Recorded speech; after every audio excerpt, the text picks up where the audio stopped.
we're going to turn back now to something a bit more serious than photo composition. We had a very important activity occurring in parallel with the IGHC, which was a meeting of the Ground Operations Executive Summit, which is a group of leaders from both airlines and ground service providers that help steer IATA industry activities in this sector. I'd like to ask Joseph to come up here with some of the representatives of this group to share their thoughts following this discussion. Joseph.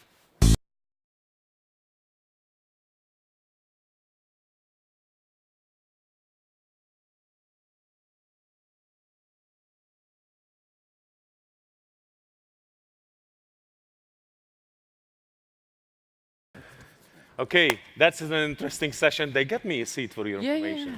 Yeah? Even I didn't pay for it.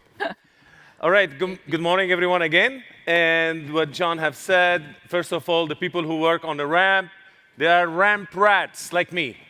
All right, so we are the ramp people, the ramp rats, we call them. And for IATA engagement with the ground handling, I think for over 40 years, the age of the 39, right, Thomas?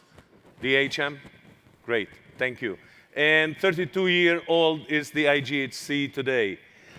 Thank you for the introduction on the goals on the Ground Operation Executive Summit.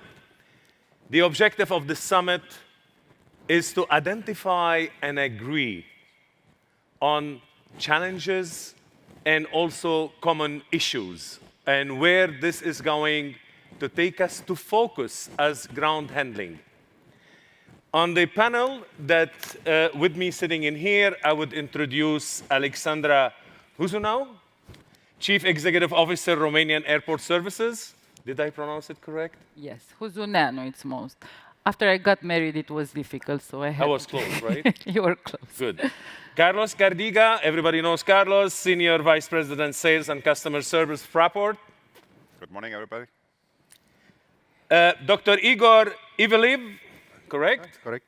Without vodka, I pronounced it, but Sure. could you imagine that? Is Ground Handling Department Director on Aeroflot. And Mervyn Walker is Vice President, Menzies Aviation. Top of the morning. Right?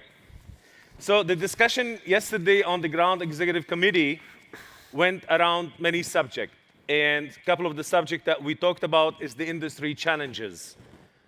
Have you heard along the way with the presentations that have been delivered that we are heading to the new era of ramp of the future, and this is where we are heading. We'll talk about innovation, digitalization, connectivity, right, and stand design, GSE, this is the most important part, but the Ground Operation Executive Summit have elected couple of challenges that we really need to look, which is not for us as a surprise.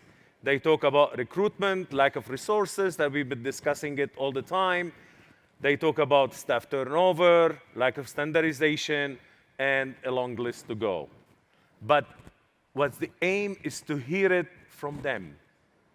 We went to a top-down approach to get those guys to talk to us. They are a consortium of ground handlers and airlines sitting in the room from the level of chief executive officers to senior vice presidents to VP level. And as you can see in here, it's just a complete panel sitting with these titles. So in order to start for us, where should we go on this? I think Marvin, Igor, and Alexandra, you have attended it, right? Yes. Carlos was busy signing contracts. You're so bad. Yeah. Carlos was busy signing contracts. And from your views, you know, we have elected to discuss a couple of questions that we really need to inform the audience in here, and we report back to them some of the topics that we discussed during the Ground Operation Executive Summit. I start, ladies first, if you agree with me. I would start with Alexandra, and I would say, what is the biggest challenge for your company, Alexandra, and for the industry? So first of all, thanks for having us here and for the initiative. The executive summit yesterday was kind of a brainstorming, tackling all of the issues that are now on the table here. And somehow through the tables, we were discussing that definitely for all of us, recruiting and retaining employees, it's one of the major challenge. We've been developing, together with some universities in Romania, programs which help us train some of their students and use them during summer season, which is really brilliant and I think can be achieved by anyone because you have the very energetic people in universities, like, for instance, we have engineering, aviation engineering and tourism, two of the universities that we work with. So this major challenge of recruiting and retraining, it's more, I think, felt in our organization in the blue-collar area, where people tend to leave, so it's difficult to retain them because working on a ramp, as you mentioned, being a ramp rat, I've been there, so I know how it is. And it's quite challenging to motivate them because in this moment, the infrastructure is not coping. So this would be the second major challenge, how we really absorb this growth of traffic into existing infrastructures. We are facing in Otopeni every 3 days, I would say, a baggage belt failure or some parking stands that cannot be released because of technical issues with the bridge and so on. So I think these two are the really major challenges of the industry, and we should focus on really finding the solutions. I really appreciate what Bootcamp came in with. It's really nice. Somebody really works on this, and it's something that's on our table also. So it's great, the initiative of the Bootcamp also. Very good, Alexandra. Well said on that part. So we will move to the second question, and we will address it to Carlos. And Carlos, where do you see a business opportunity for our industry? Well, first of all, thank you for having us here and for giving us the opportunity to share our thoughts with the community of airlines and ground handlers. We have actually, the situation we think we are in is that the airlines are very focused on lowering the costs, and therefore we do have tough negotiations with the airlines and our customers. The idea we came up with is the fact that the margins in ground handling are very low. I think that's all known in the industry, also for us as Fraport. And we think that most ground handlers are not actually willing to invest huge amounts of money in innovations, especially innovations below the wing. What we have come up with recently is that, and I think that's a role model for the industry, is that we have joined together with a customer at Frankfurt Airport, and we came up with the idea of a common approach, not so much from the direction that we are a service provider and they are our customer, the airline, but a common approach really as system partners at Frankfurt Airport to basically have a group where we are looking for innovations together for the industry below the wing, since we realized that the way we are handling aircrafts nowadays on the ramp is pretty much the same as we did 30 years ago, apart from a very few innovations. So how do we actually finance that, since the cost is certainly something which is driving the airlines? What we came up with is that we basically use our SLA, and that we have a common approach on how to basically the penalties we do actually pay as a ground handler into a potential SLA are then going to a fund, let's say a trust fund, for example. We created a panel between the airline and us as Fraport, and we do agree on actually common projects for innovation. That also means that the funds, basically the trust fund, is then basically the money comes from the SLA into the penalty. We use that money for innovation projects, And whenever we hope actually, honestly speaking, that we have some projects that will fail, because that's a clear sign that we have really tried to think out of the box.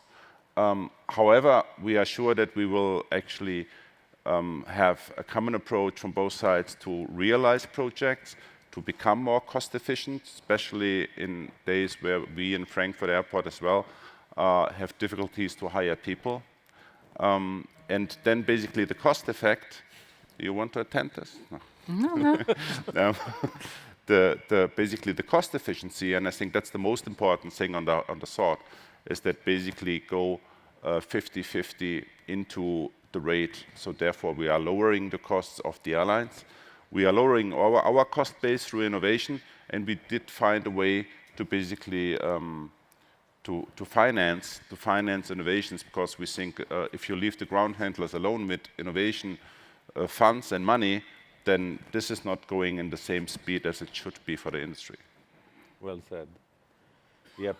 Thank you, Carlos. We will come back later on. We'll give chances to debate and ask any questions from the floor. Igor, come to you, and we'll see where, what areas we as an industry should focus on.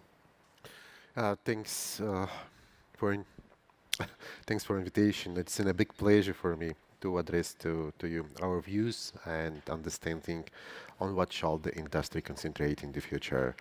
So the main trend of current situation is changes, and changes are here, and those changes are challenging for us and for industry, and we should not be behind it. We should know how to manage it. So to manage those changes, we have to concentrate on renovation, digitalization, and standardization in general. If we'll have a look at above the wing area, we'll easily discover lots of changes there related to renovation and digitalization.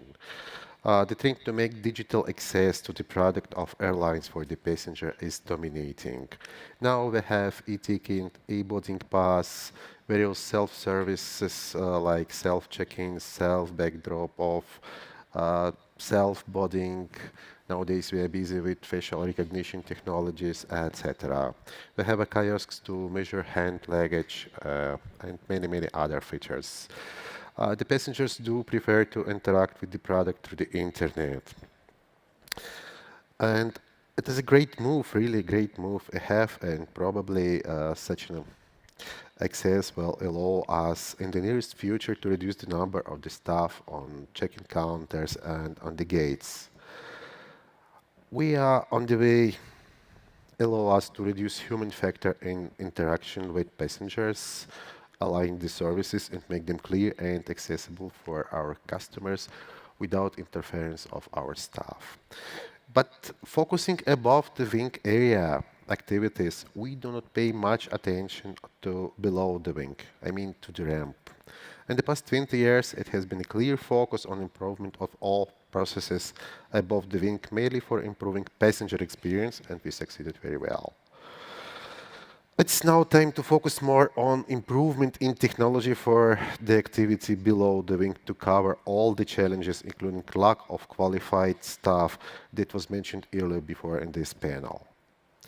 On the ramp, we are challenged by infrastructure restrictions, high staff turnover, old equipment, injuries and deaths, aircraft damages, poor communications, and many other inputs, by day-to-day working.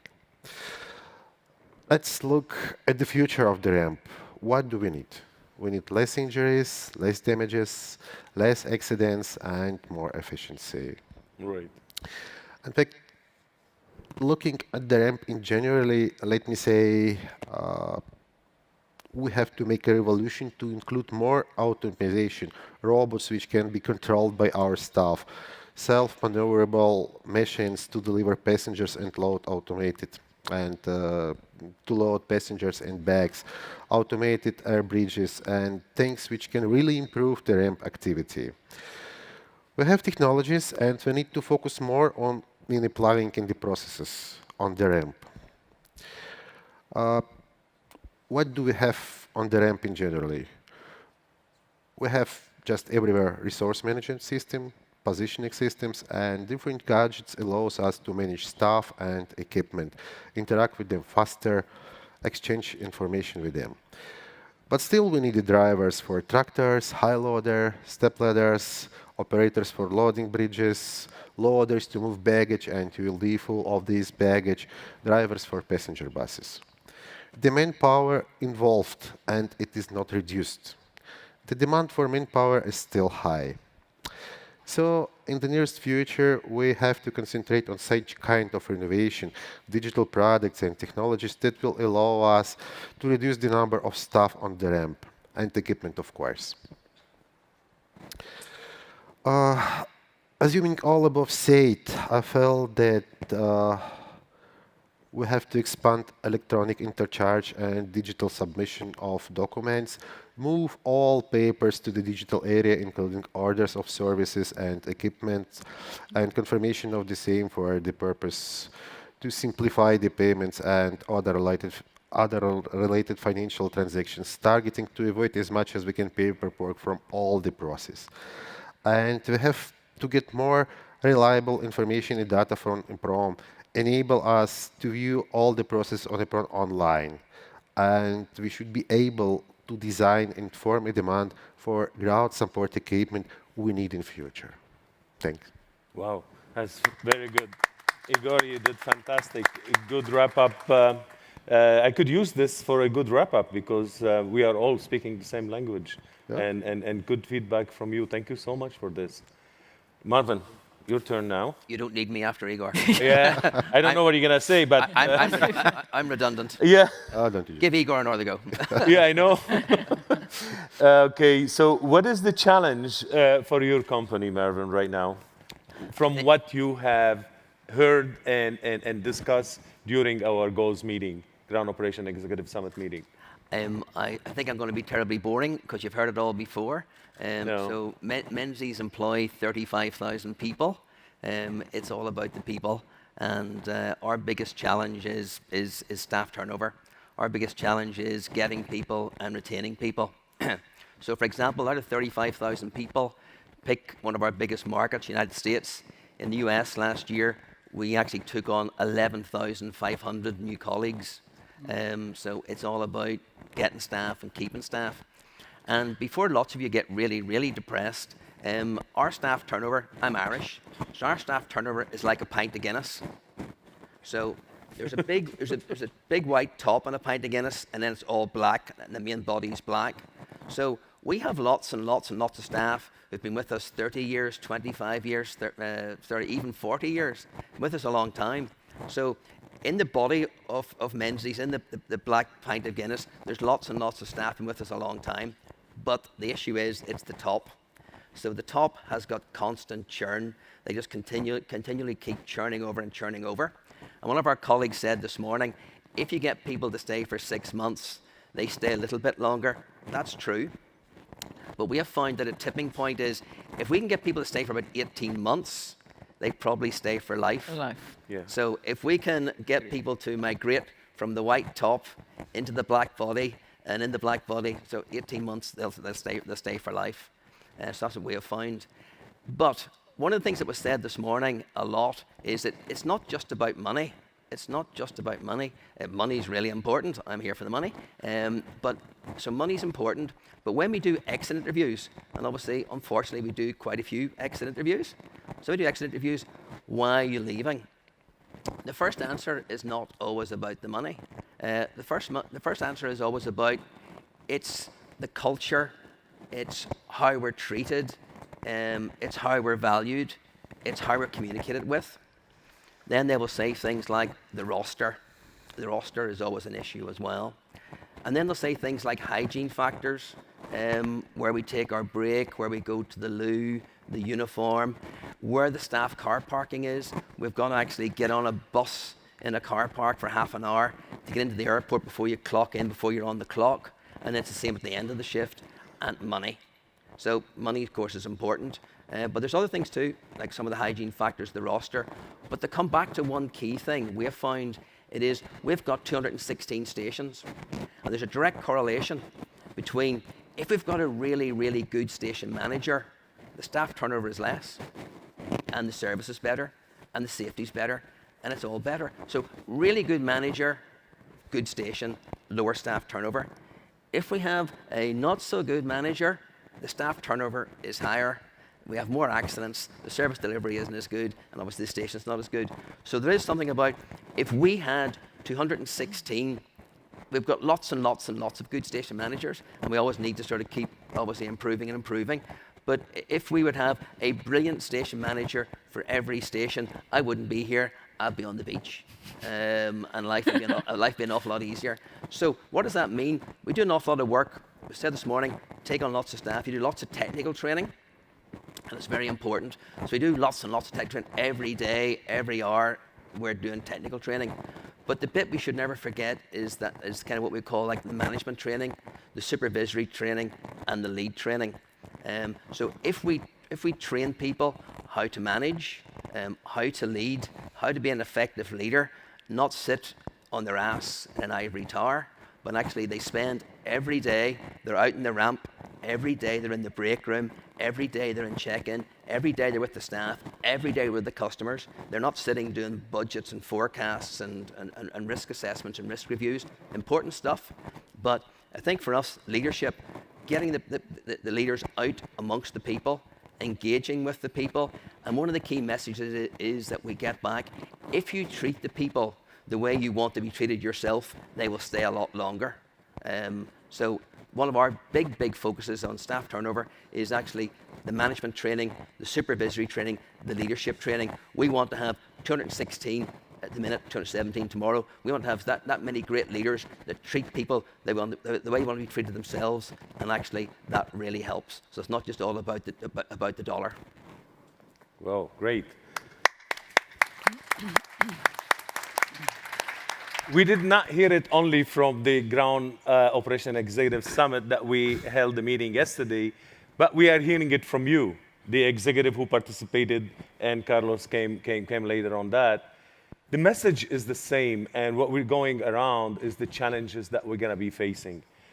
Infrastructure, stand design, that is an issue, but how many of you in this room knows how many airports are around the globe?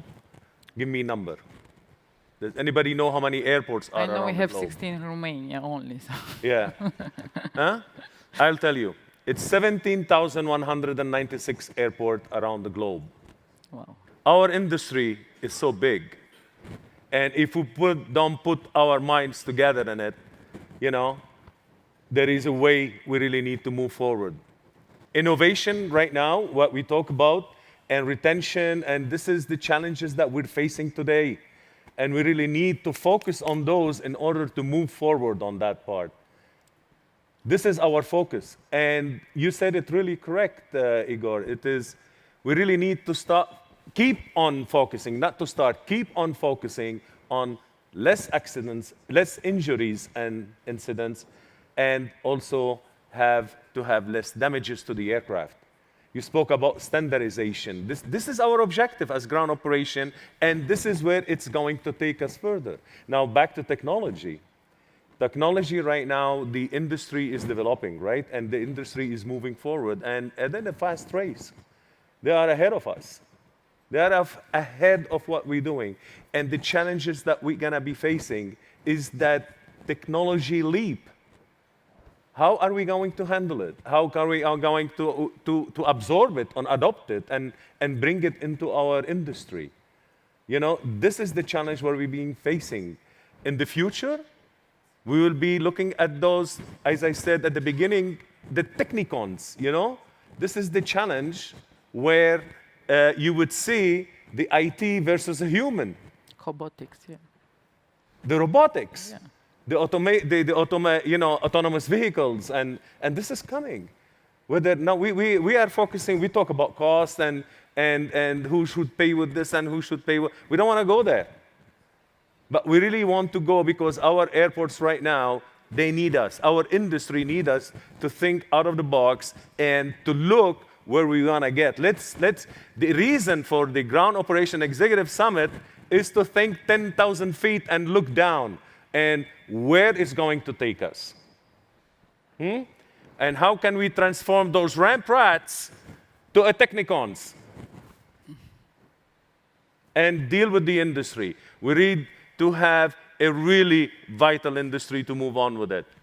I leave the questions to the floor, if any, for the panelists. Bob, you're too quiet. You're reading something else. You're reading your emails or you're looking at Google, huh? No? Good. Thanks, Bob. Okay. Can we have somebody pass the microphone? Yeah. Thanks, Steve. You still can walk, Steve, eh? Poor Steve.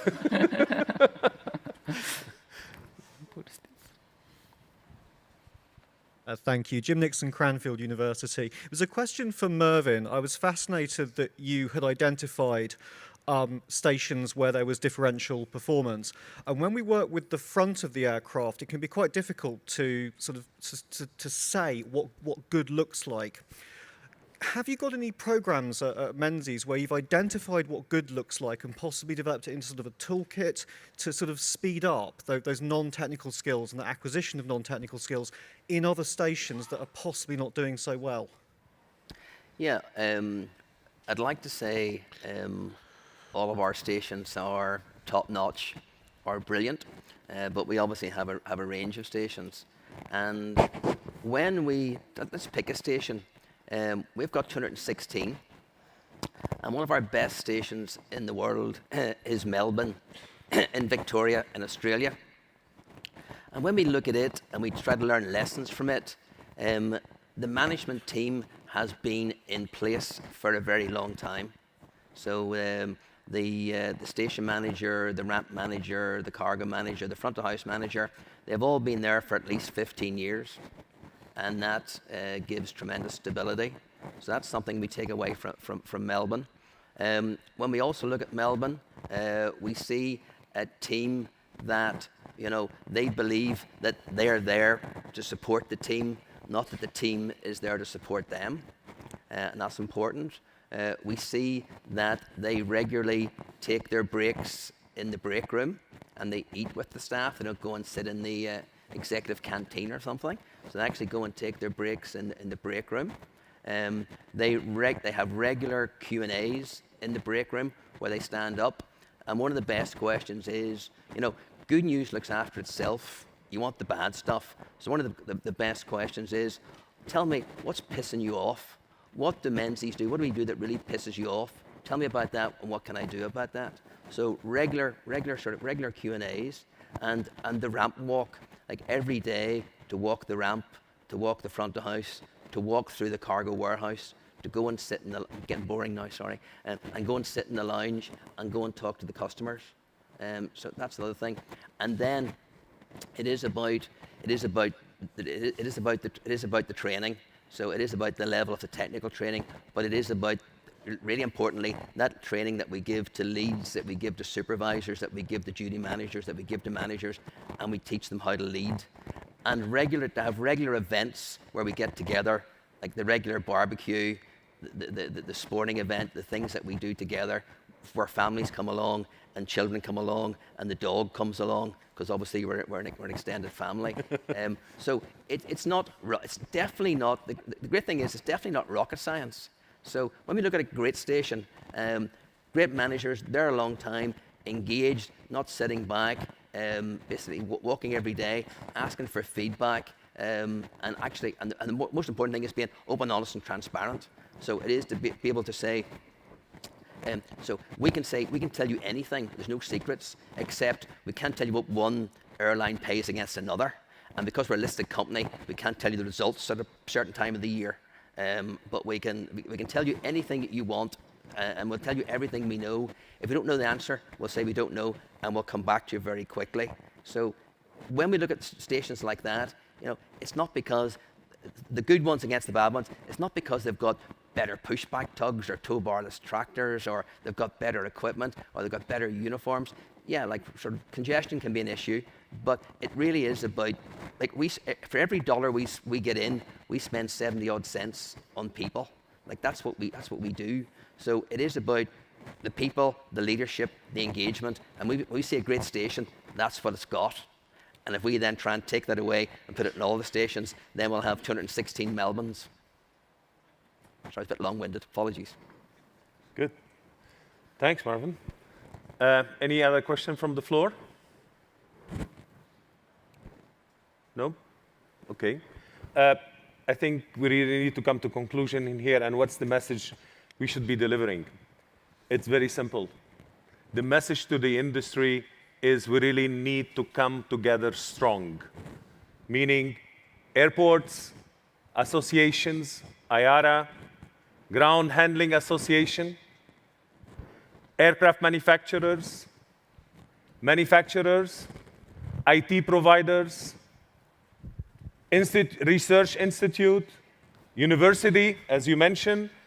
We really need to come together, all of us, and together we will be very strong to drive our industry where we want our industry to go. And this is the message I think we've been hearing it all along from day one. I'm not doing the wrap-up, John, you would do it, but it is the final message from the Ground Operation Executive Summit. And the subject, the challenges are the same, all what we discussed. Ladies and gentlemen, if there is no other questions from the floor, I would like to thank my panelists again in here for their time, knowledge, and their participation on this important panel. Thank you. Thank you.